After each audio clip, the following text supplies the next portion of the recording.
ముఖ్యమంత్రి గారు మాట్లాడదాం అసెంబ్లీలో అంటుండు. ఎస్, మేము రెడీ, నీ సవాల్కు మేము యాక్సెప్ట్ చేస్తా ఉన్నాం. కెమెరా తిప్పొద్దు, మైక్ కట్ చేయొద్దు. కట్ చేయకుండా నువ్వేం చేసినావో, బీఆర్ఎస్ పార్టీ ఏం చేసిందో చర్చించడానికి మేము సిద్ధం.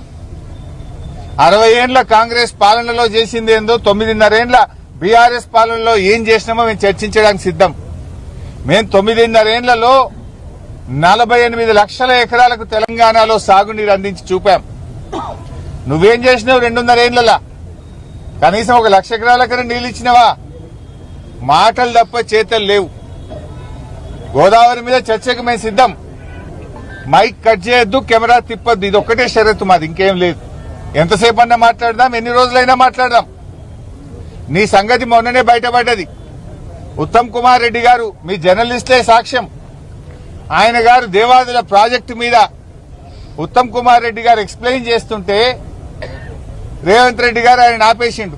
పాపం ఆయన పరిస్థితి దయనీయంగా అయిపోయింది ఉత్తమ్ కుమార్ రెడ్డిది.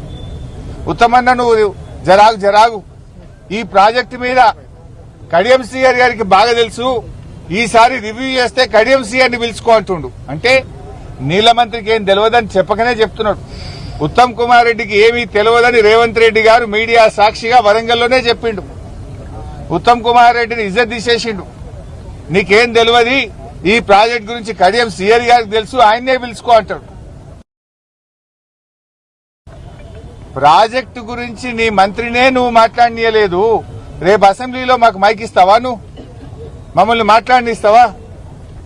అందుకే నేను ఒకటే షరతు పెట్టినా, కెమెరా తిప్పొద్దు, మైక్ కట్ చేయొద్దు, మాట్లాడదాం. పట్టు ఎవరేం చేశారో మాట్లాడదాం. రాష్ట్ర ప్రజలు చూస్తారు, ప్రజలే న్యాయ నిర్ణేతలు.